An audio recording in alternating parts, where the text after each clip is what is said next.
भिवंडी महानगर पालिका चुनाव 2025-26 को लेकर सियासी हलचलें तेज हो गई हैं। यहां पर 15 जनवरी को मतदान और 16 जनवरी को नतीजे आने हैं। भिवंडी महानगर पालिका चुनाव 2025-26 का बिगुल बज चुका है और असदुद्दीन ओवैसी की पार्टी मजलिसे इत्तेहादुल मुस्लिमीन ने भिवंडी वार्ड नंबर 15 से 3 उम्मीदवारों की लिस्ट जारी कर स्ट्राइक कर दी है, जिसमें अपने सामाजिक कार्यों को लेकर हमेशा एक्टिव रहने वाले महाराष्ट्र व दक्खन मुस्लिम सेवा संघ के संस्थापक व अध्यक्ष इमरान शेख पर भरोसा जताया है और उन्होंने यहां से महानगर पालिका चुनाव लड़ने का मौका पतंग की निशानी पर दिया।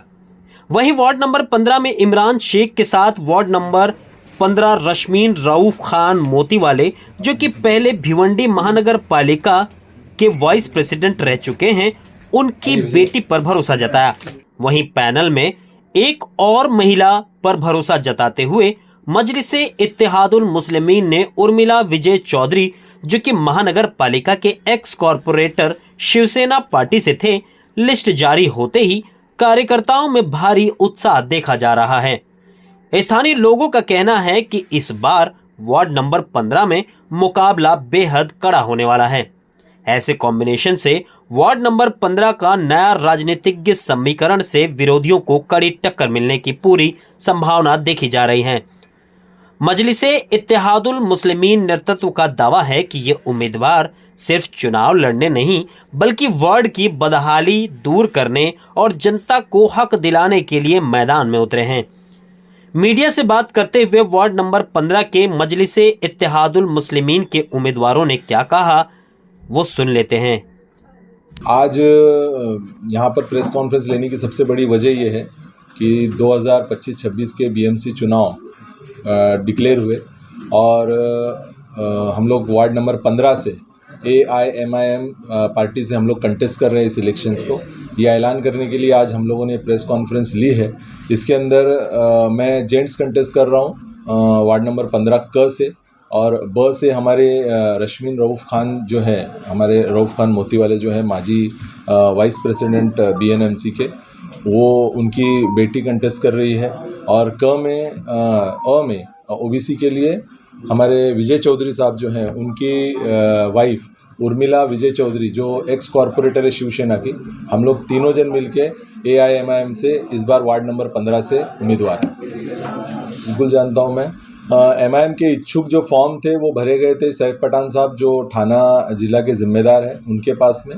वहाँ से इच्छुक फॉर्म लेने के बाद में भिवंडी के अंदर इंटरव्यू कंडक्ट किए गए सारे उम्मीदवारों के, जिसमें 47 इंटरव्यूज़ मेरी यहाँ पर ऑफिस पे हुए, और जो हमारे अफसर मोमिन साहब हैं जो MIM के ज़िम्मेदार हैं उनके ऑफिस पे कुछ 19 इंटरव्यूज़ कंडक्ट किए गए, जिसमें से ऑब्जर्वर जो आए थे हमारे औरंगाबाद से खिज़र पटेल साहब और परवेज़ साहब, उनका ये ऑब्जर्वेशन करने के बाद में, इंटरव्यूज़ लेने के बाद में उनका एक ये था कि भाई हम लोग इतने सारी सीट्स के ऊपर हम लोग कंटेस्ट नहीं कर सकते कि कैंडिडेट की इमोशंस के साथ में कैपेबिलिटी भी देखी जानी चाहिए।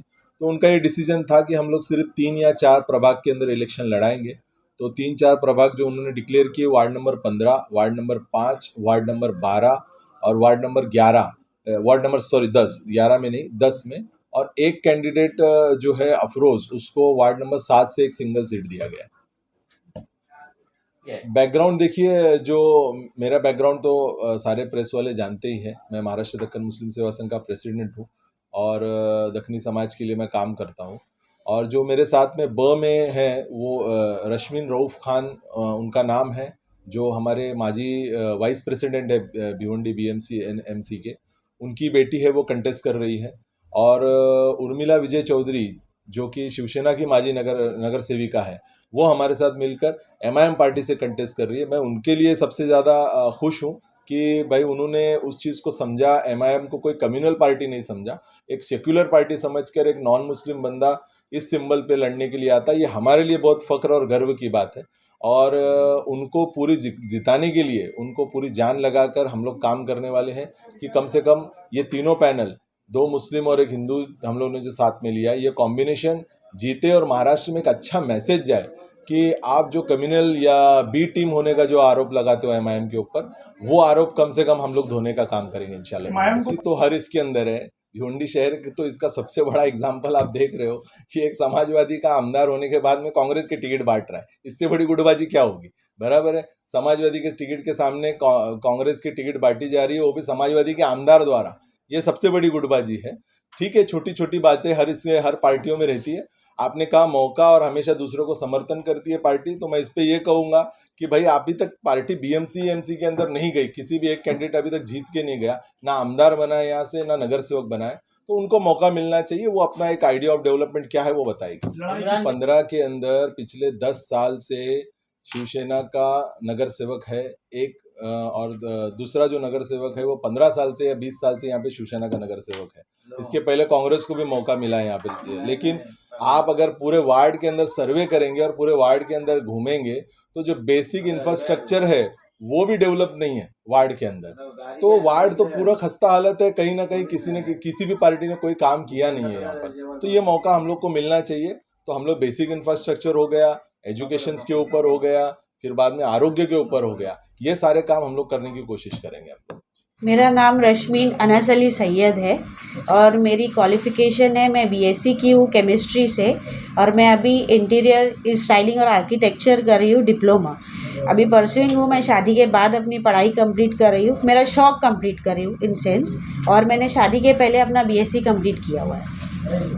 मैडम, आप इलेक्शन जीतने के बाद जी सभा में आप जब जाएंगे जी, तो महिलाओं के लिए आप वहाँ पे किस तरीके से आवाज़ उठाएंगे और किस आपकी क्या डिमांड रहेगी? वुमेन्स के लिए तो देखिए, आवाज़ उठाना है यहाँ बेसिकली। अगर आप नई बस्ती की बात करें, सबसे पहला मुद्दा आता है वुमेन का हेल्थ केयर। यहाँ पे मैंने देखा है, यहाँ पर प्रेग्नेंट वुमेन है, लेडीज़ है, बच्चे हैं, इन लोगों के लिए यहाँ पर कोई ख़ास सुविधा नहीं है। ठीक है, हेल्थ केयर के लिए मैं खुद नई बस्ती में रहती हूँ, मैंने खुद ये चीज़ें फेस की हैं यहाँ पर। तो मैं चाहूँगी कि पहले सबसे पहला मैं हेल्थ केयर सुधारूँ यहाँ का। उसके बाद में जो तालीम है, प्राइमरी तालीम है बच्चों की, इस पे हम फोकस करेंगे। गर्ल्स की तालीम पर ज़्यादा फोकस करेंगे हम, कि जो बच्चियाँ पढ़ना चाहती है पर जो आगे पढ़ नहीं पाती, चाहे गरीबी से हो, चाहे उनके घर के हालात ठीक नहीं हो। मैंने अभी यहाँ पे देखा है कि कुछ बच्चियाँ अपनी आधी तालीम कंप्लीट करके कंपनी में काम करने जाती है और अपना घर चलाती है।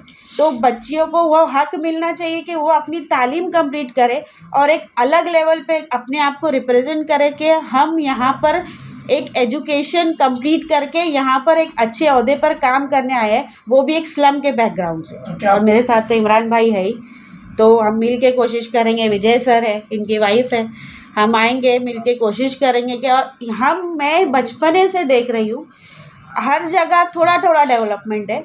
नई बस्ती वहीं का वहीं अटका है।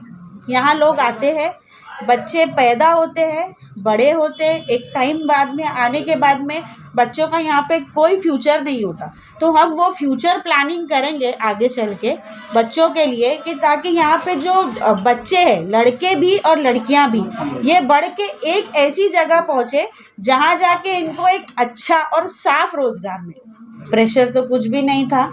मेरा पॉलिटिकल बैकग्राउंड मेरे अब्बा से रहा है, मेरे बड़े अब्बू से रहा है, उन्होंने बहुत काम किया हुआ है, इसमें प्रेशर की कोई बात नहीं है। देखिए, इंस्पिरेशन होता है, बट इंस्पिरेशन से कुछ भी नहीं होता। हम जब तक वहाँ रहेंगे, वहाँ के मसले देखेंगे तो ही उसे सॉल्व कर पाएंगे। और मैं उन्हीं में से हूँ, मैं एकदम सर्वसाधारण महिला हूँ, मैं नई बस्ती में रहती हूँ, मेरे भी बच्चे हैं, मैं भी घर गृहस्थी संभालती हूँ। बट अब वक्त है कि उसको बाहर आए अपन और यहाँ की महिलाओं को सपोर्ट करें और उनकी ज़िंदगी बेहतर बनाने की हम कोशिश करेंगे इंशाअल्लाह। हम भले शिवसेना के बिनविरोध नगर सेवक थे। हमारा एक नई बस्ती चुनाव लड़ने का एक मकसद था। हमने नई बस्ती के लिए स्कूल के लिए 21 गुंठा जगह फ्री में दिया है, नगर पालिका स्कूल के लिए, मंदिर के लिए दिया है जगह। हमारे गौतम कंपनी मस्जिद है, उनको हम सहकारी किया, चर्च के लिए सपोर्ट किया। हम जाति भेद कभी मानते नहीं। और ये MIM इमरान भाई ऐसा कुछ हमारे ये नहीं। एक हमारी अच्छी दोस्ती के हिसाब से इमरान भाई के साथ हम आए और बस्ती का विकास करने का, हमको कुछ पार्टी ले देखने का नहीं। ये 25 साल से बस्ती में कुछ काम नहीं हुए। आज ये 68 नंबर उर्दू स्कूल के पास इतना कचरा रहता था, कोई जा नहीं पाते थे, लेकिन हम खुद के पैसे से उधर काम किया, अच्छा किया। एक्सप्रेस न्यूज हिंदी पर वीडियो देखने के लिए करें लाइक, शेयर और सब्सक्राइब। बेल आइकन दबाना ना भूलें।